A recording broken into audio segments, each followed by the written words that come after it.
Hello, my name is Torchio Feaster, and here's today's Tidbit with Torchio.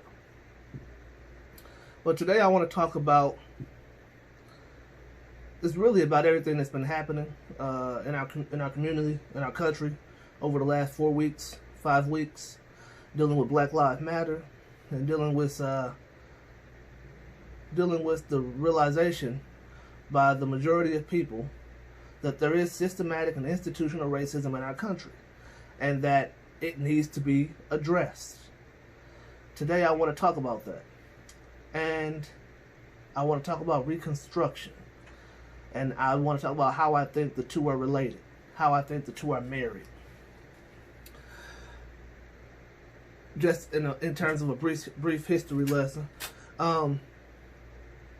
Reconstruction happened after President Abraham Lincoln gave the Emancipation Proclamation in December of 1863. And in that speech, Lincoln was basically saying that the slaves were going to be freed, et cetera, et cetera. We need to bring the country back together, et cetera, et cetera. So,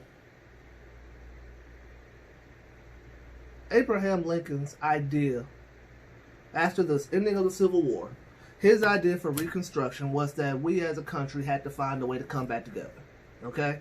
We had the North, the industrial North, who wanted to move our country in that direction. Wanted to move our country in a direction that was industrial, a way that people were being paid for their labor, and we were producing products, and we were sending things overseas, and we were, a citizen of the world.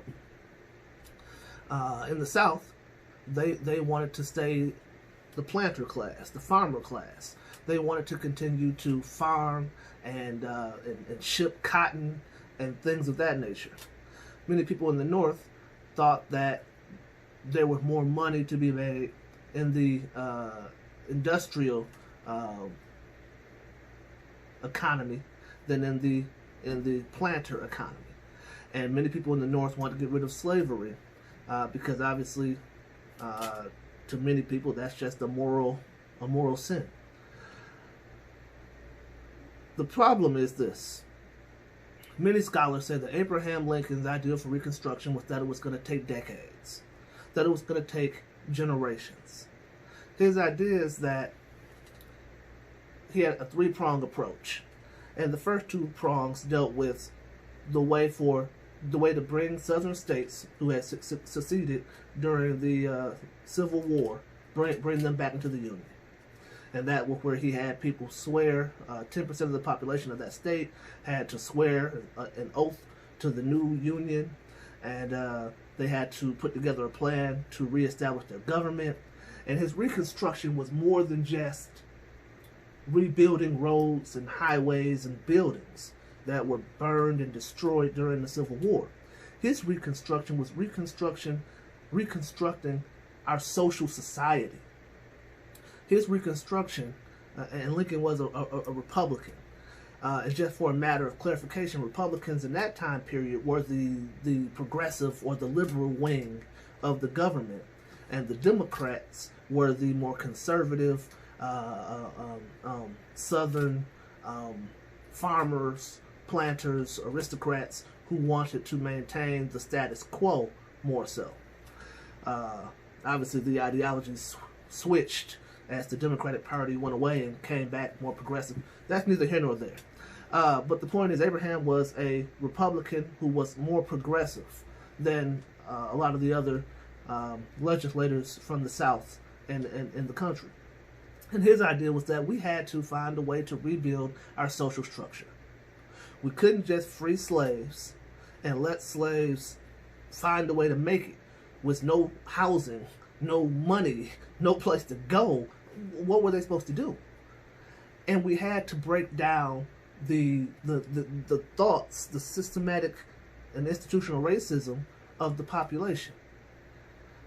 We had to incorporate blacks into the country. Now, I don't know that he had all the details worked out in terms of how he wanted to do it, but he knew that's what he wanted to do. He knew that was important. He knew that had to happen. When Abraham Lincoln was murdered in April of 1865, President Andrew Johnson took over. Not Jackson. Johnson took over. Andrew Johnson was a Southern Democrat from Tennessee, who at the time, like I said, was the more conservative party of the two. And he, when he assumed the office of vice president, was thought to be more progressive than a lot of other Southern Democrats. But once he took the office of president, he became more conservative and went back the other direction, where he had less interest in Reconstruction. He didn't have the interest that Lincoln had, which was to try to put the social structure together so that free men could be free. Lincoln had helped create the Freedmen's Bureau, which was going to give the slaves, and poor whites also, 40 acres and a mule. And he was going to help to bring up the country together. That isn't what Johnson wanted to do. While Johnson believed that we needed to bring the Southern states back into the Union, and he believed that we needed to find a way to deal with the slaves, he didn't want to make the slaves equal. He didn't have that interest that Lincoln had and that the Republicans had. So after Lincoln died, President Johnson and what are called the Radical Republicans, see, they got a label back then, Radical Republicans, kept butting heads about how they were going to reconstruct this country, how they were going to make this country whole again, how they were going to incorporate poor whites, how they were going to incorporate newly freed blacks, how they were going to put the country back together. And I guess I say all that, give you all that history to say this. Lincoln knew that racism wasn't going to die in 5 years, in 10 years, in one generation. My father grew up in the Jim Crow South in the 1940s and 50s. He dealt with the Klan, he dealt with racism, segregation, and all types of issues. And he had some of that mentality and some of that anger still in him that he had to deal with growing up in that time period. I say that to say that that's how he felt. I don't feel the way he felt because I'm a generation, a new generation, who grew up with friends of all types of races and colors and creeds and religions. And so some of that anger that he has, some of that hatred he has for the things he went through, I have less of that. And I'm raising my children in a way where they will have less than I have. And I hope that they raise their children in a way where they will have less than I have. But this is a thing that takes generations. And we can't expect people who were segregationalists in the 50s to all of a sudden just be progressive.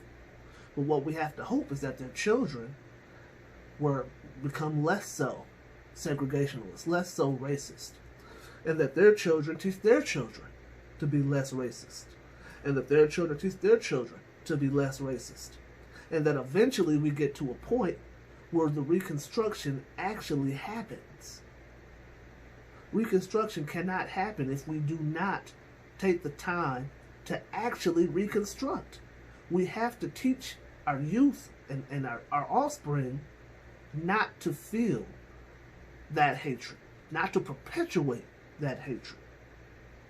And so that's what I'm hoping has come out of this Black Lives Matter movement.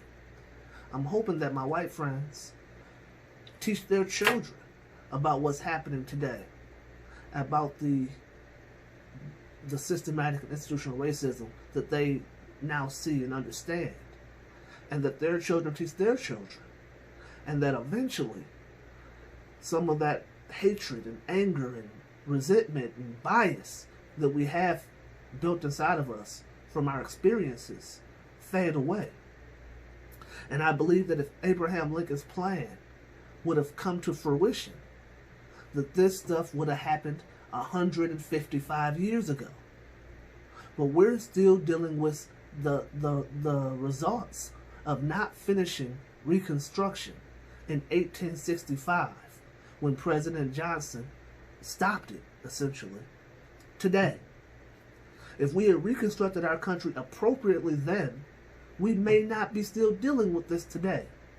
But the failure of President Johnson in Reconstruction is what gave rise to the Ku Klux Klan. It's what gave rise to Jim Crow racism.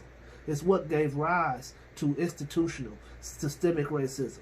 It's what gave rise to bias. And so Reconstruction was never finished. It was barely started. And so I'm hoping that what comes out of this George Floyd murder, the Breonna Taylor murder, the Ahmaud Arbery murder, is that we begin to actually do Reconstruction, to finish Reconstruction. I will call it Neo-Reconstruction, because we need to get this completed and done. And we need to actually try to break down these barriers. They're not going to break down themselves. We have to actually do something. We have to actually teach each other, and our youth and our offspring, about history, how we're going to change from how our ancestors were, how we're going to do better, and we expect their offspring to do better. That's what I'm doing with my children, and that's what I hope that all of our allies and good people with good moral character are doing with their children, so that one day this country really can become the home of the free and the brave. That's all I have. That's today's Tidbit with Torchio.